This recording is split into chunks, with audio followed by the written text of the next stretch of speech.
What's up, adventurers? My name is Platinum Phoenix, and welcome to a supplemental episode of sorts for Ocarina of Time, where we are going to be going over the last few big details that are left in the game that I wasn't able to cover in the main Let's Play of it. And the first thing I actually want to go over is Master Quest, because once you defeat Ganondorf and complete the game and everything and go through the credits, you get a message at the end of the credits that basically is saying, hey, you completed the game, Master Quest is unlocked now. So what is Master Quest? It's basically a hard mode of Ocarina of Time that changes things throughout the game to make it harder, like I said. And you could almost think of it like a new game plus of sorts, which actually brings me into the next topic of, you might be wondering if it's a hard mode, and I played through Ocarina of Time for the LP, why I didn't play Master Quest for the LP, since it is a harder mode and would have been more of a challenge to show the game. But like I said, since you have to beat the game once to unlock it, it works kind of like a new game plus to Ocarina of Time. And because of that, and because of the changes between the original, or from normal mode to Master Quest, I felt like it would have been hard for new players of seeing the series to get into the game. And if anyone was playing along and hasn't beaten the game before, it would have been very difficult for them to play along with the Let's Play, which is the main reason I decided to play the normal mode instead of the Master Quest. But the last thing I want to go over before we actually get into Master Quest is we've gone over the what and the why, so how about we talk about the when? And by that, I mean the origins of Master Quest. Because it wasn't actually in the original N64 version of Ocarina. It was added in the GameCube version, which is actually the second version of Ocarina, since the developers wanted to add more to it, since it was becoming a pre-order bonus for the new game at the time, Wind Waker. But it's kind of weird, because even though the developers wanted to add more for it to be a pre-order bonus, they didn't really change that much about the game. Basically, the big things that they changed about the game is that they changed the layouts of the dungeons. So within the dungeons, you progress through the dungeons differently. And they changed puzzles within the game, mostly within the dungeons themselves. And this includes things like moving around important items and, like I said, changing how you actually go from floor to floor within each dungeon. But it doesn't actually change the progression of the game of which dungeon you go to, which really makes you think, how is that a hard mode? And it's not that unpopular of an opinion to actually think that, because there was actually a response to that question as well. And that response came 8 years later in the form of Ocarina of Time 3D, or I guess more specifically, Master Quest 3D, where they actually added a lot to Master Quest to make it the hard mode they were trying to achieve back in the GameCube version. But to keep up with this weird bit that I've been doing this episode, we've already gone over the who, what, when, and why of Master Quest. So let's talk about how Master Quest 3D is different from the original. And honestly, we don't need to go far to see.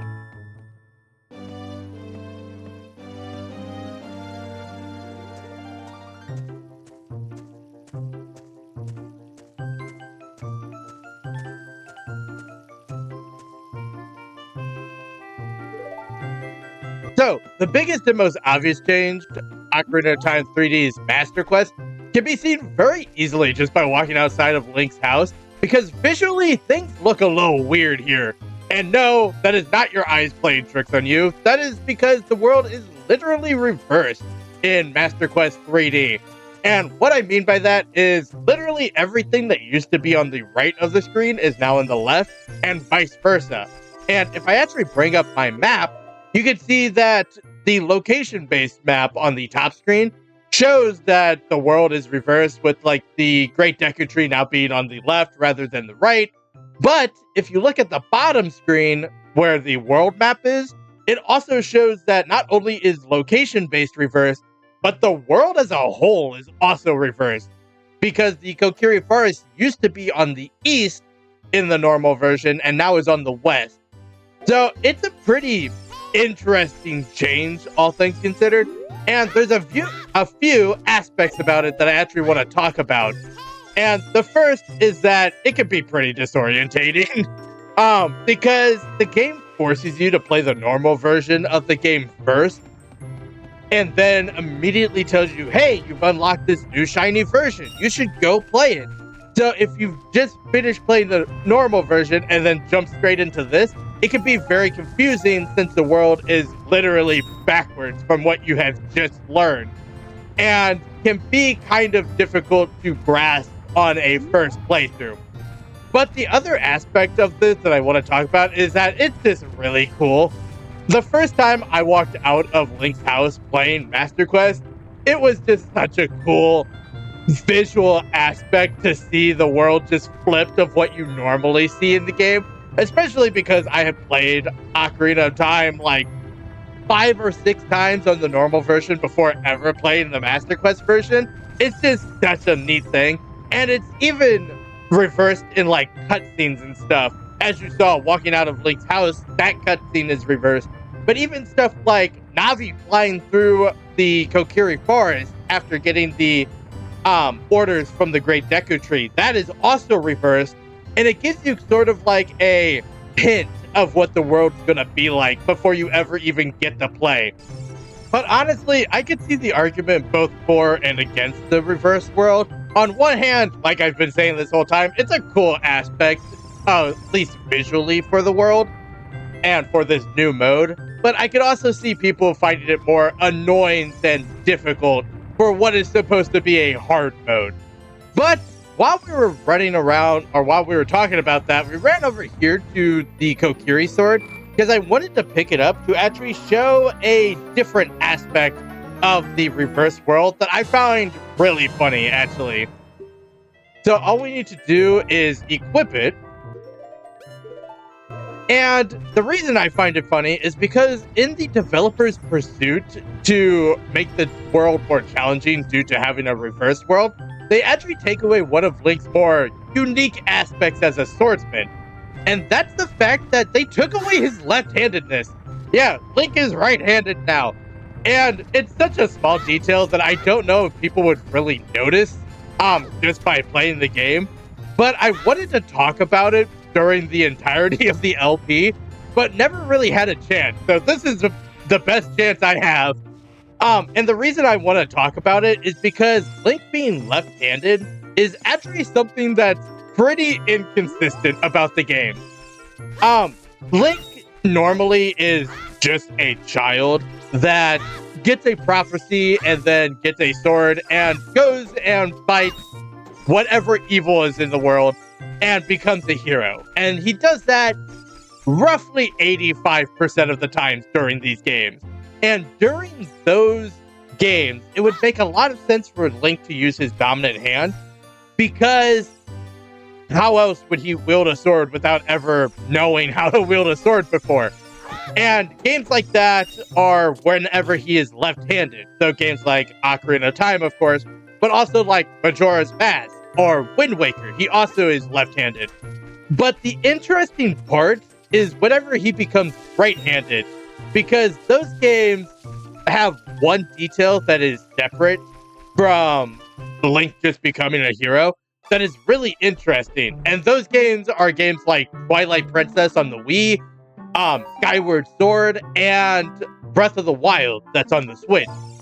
And the one detail that separates those Links from the Links that use their left hand is that sometime before their games begin, they are either in training to or already a knight. And that is important because historically, knights are trained to use their right hands for basically everything to do with being a knight. And they even are taught things like use your right hand, not your wrong hand. And the reason that knights are taught this way, or were taught this way at least historically, is mostly because of practicality.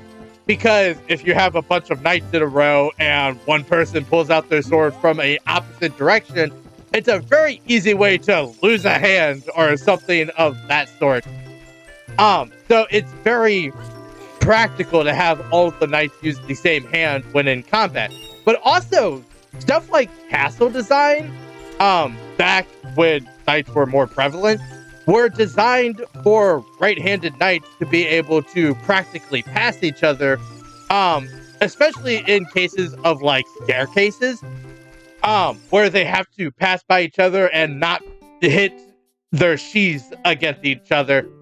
And having two right-handed knights actually allowed them to build in a way to where they could ensure that people could pass by each other without causing a blockade.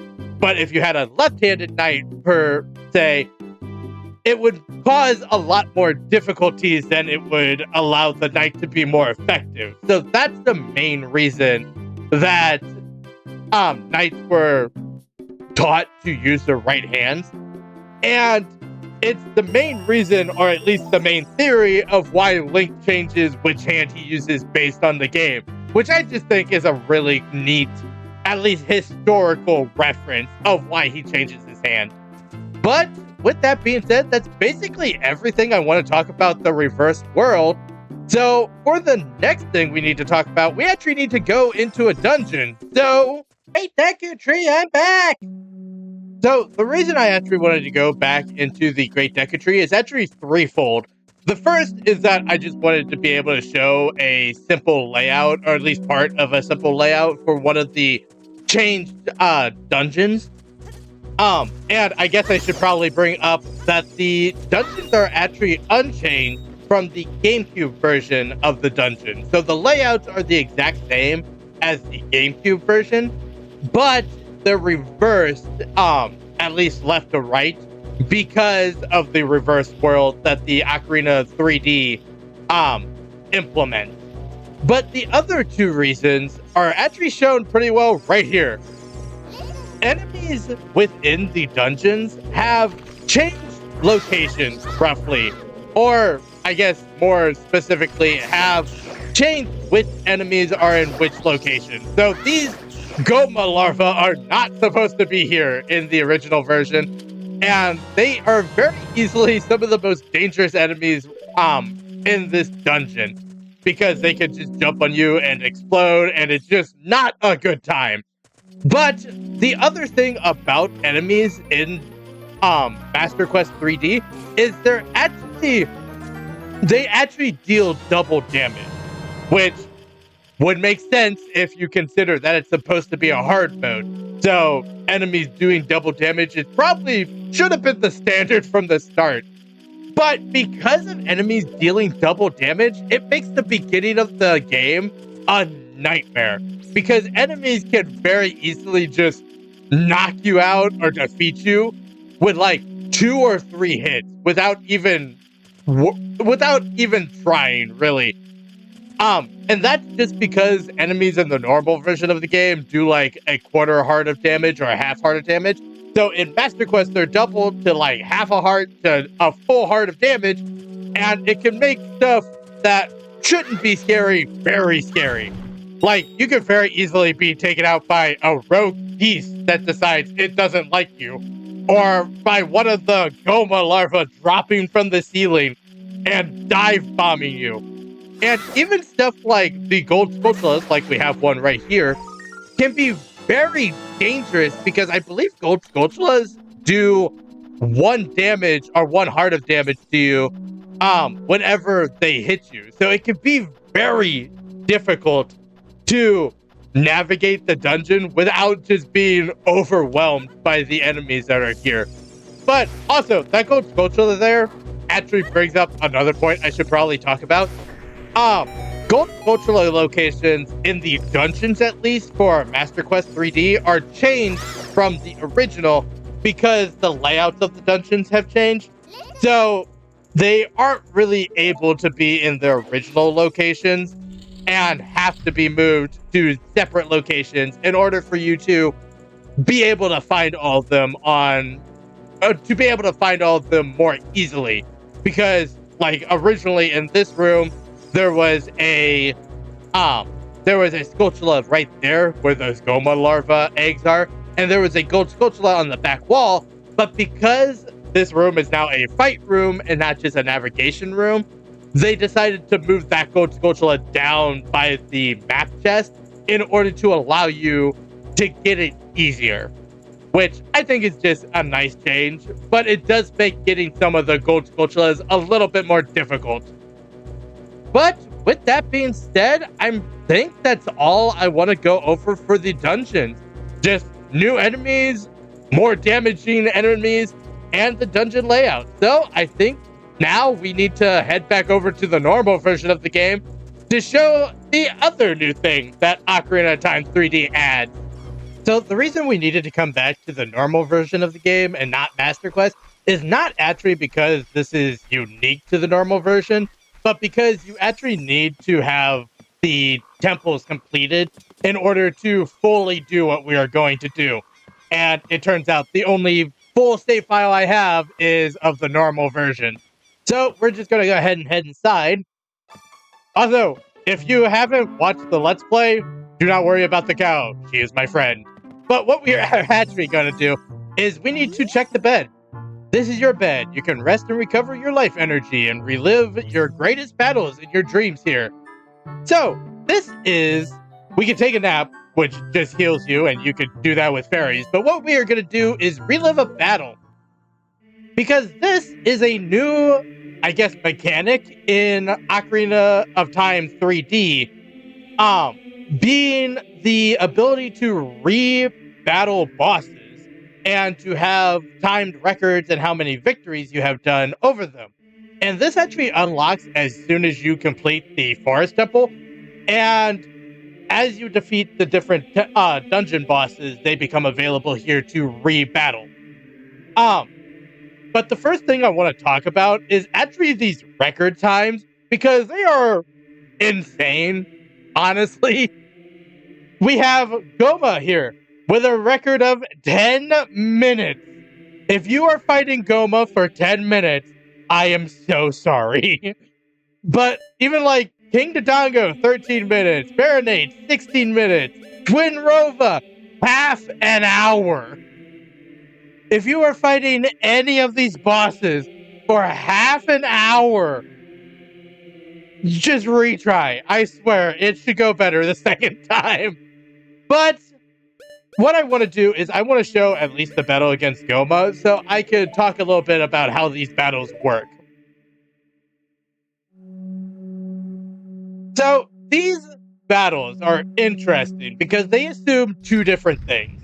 The first thing that they assume is that you are using the equipment that is vital to defeat each of the bosses. So in the case of Goma here, we are only given the fairy slingshot in order to battle her, because the fairy slingshot is the only thing that is required to beat her, along with the Kokiri sword, of course, because it'd be kind of cheap if they didn't give you the Kokiri sword. They're just like, yeah, beat this boss, and you're not allowed to actually damage her. That seems like a good move. I'm sure it'll work. But the other thing that they assume is that you do absolutely nothing else outside of just going through the different dungeons. That means you have none of the extra hearts that you can get. It means you have none of the extra equipment you can get. And it means you don't get any extra swords or weapons that you could get, which makes some of the later bosses, aka the temple bosses, really freaking difficult. Because in the Let's Play, I of course went and got the Bigoron sword before the water temple and used it for the rest of the game. But they don't assume you know how to do that within these battles, so they don't give it to you. And it can make fights like Morpha and Twin Rova go on forever. The other things that that go on with these fights is that they don't individually give you any rewards for beating them. And from that phrasing, you can probably tell that they have a group reward whenever you defeat all of them and have a record time on all of them achieved, or have at least one victory against all of them. So I think what we are going to do is I'm just going to skip ahead till I have a record on all of them, or until I have victories on all of them, so we can go over the reward that you get for actually completing them. All right, we're back. After defeating all of them, there's a few extra notes that I want to bring up.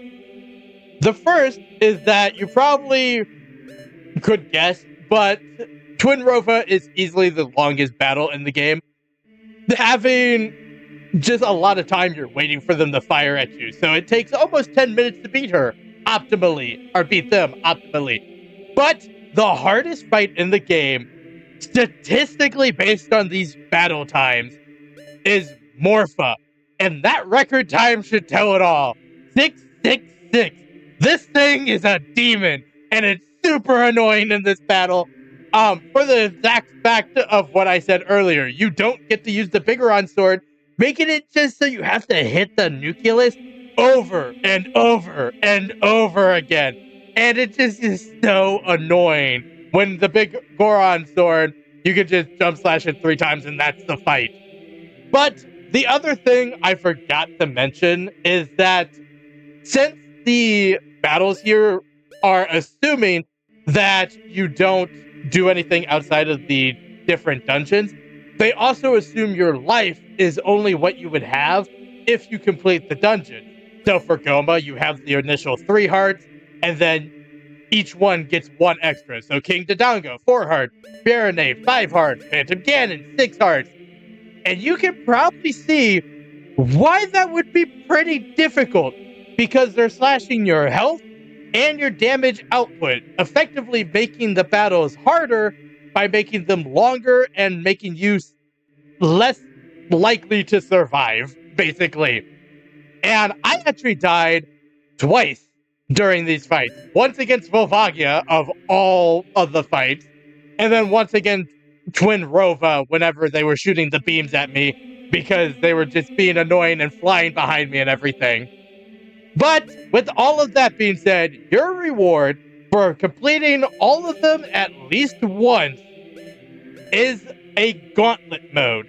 And they assume that the gauntlet will take you 34 minutes. Let me remind you, they also assume that Twin Rova was going to take you 31 minutes. Which means if their thought process is Twin Rova's taking you 31 minutes, they think every other fight combined is taking you 3 minutes. Which is just kind of funny to think about. But I actually do want to go into the gauntlet mode because it is slightly more unique than just the regular fights that I showed earlier, or that I showed Goma's fight earlier. And the first reason is, before we even go into the fight, you can see that we still only have the fairy slingshot equipped, but if we go into our items, we actually have every item already that we need for all the fights. Things like the Deku Stick and Deku Nut aren't technically required for any fight, but we already have the adult equipment of the Megaton Hammer, the Hook Shot, and the Fairy Bow, which are very integral to fights, and then the Boomerang and the Lens of Truth also. And you probably can see that, or you can see, not probably, that the bombs, the Deku Nuts, and the Deku Sticks have 0 next to them, meaning we don't actually have any right now. And the reason for that will become clear once we actually defeat Gomo real quick.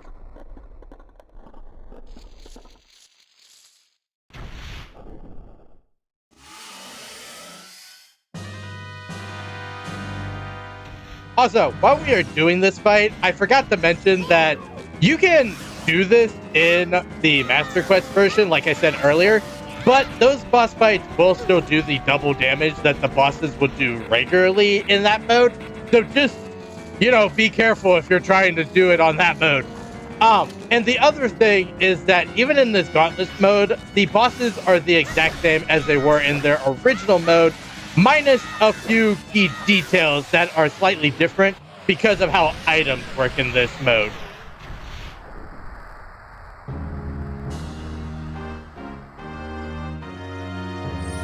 And our first example of what I was just talking about is once you defeat a boss, you get an option between a big chest and a little chest. And I think we are going to go with the big chest first, giving us Deku Nuts, which is unfortunate. I was hoping for bombs. The big chest will always give you some type of equipment, meaning that it can give you arrows and fairy seeds for your slingshot and bow. It can give you Deku nuts and Deku sticks, and it can also give you bombs, allowing you to have different equipment for the different fights that are very important for the different fights, as we will see here against King Dodongo.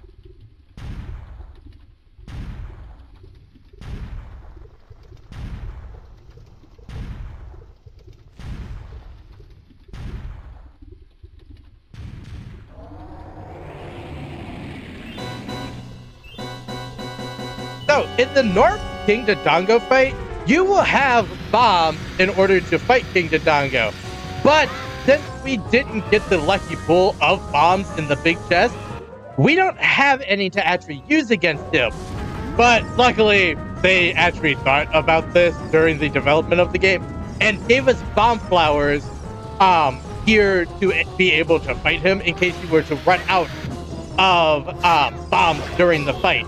It just slightly makes this fight a little bit more complicated because instead of just being able to lock on to King Dodongo and follow him around and fight him normally, you have to keep an eye on him to when he hits the wall and then almost immediately pick up the bomb flower to have enough time to get over to him before he breathes fire. So it can make this fight actually more complicated if you don't get the lucky pull of bombs immediately after the first fight of the gauntlet. And that's actually what I like about this gauntlet, is that it makes different fights slightly more unique just because you aren't given all of the items that you are immediately supposed to have for the fights. And it allows you to have to use different strategies in order to fight these bosses that we have already fought. The other thing about this mode is that, as you can see, the timer is still going up between fight to fight. And that's just to give you a overall time for the whole gauntlet instead of individual times that you got for the individual fight. But the last thing we really have to go over is what is in this small chest. You got a heart container. So, I mentioned earlier that they assume that you don't have any extra hearts because you don't do anything outside of the dungeons. But by doing the gauntlet, if you pick these small chests, one, it gives you an extra heart so you can take more damage throughout the fights, which are very nice when you are considering that some of the fights are more difficult than normal. But these extra hearts also completely heal you. So if you have taken any damage throughout the fights, these are very helpful in order to allow you to actually have extra or maximum life going into the next fight. But I think with that, we are going to end this episode here. So I hope that everyone enjoyed watching. If you did, make sure to like, comment, and subscribe to the channel. Next time, we have 100 gold Skulltulas that we still need to find. But until then, happy adventuring.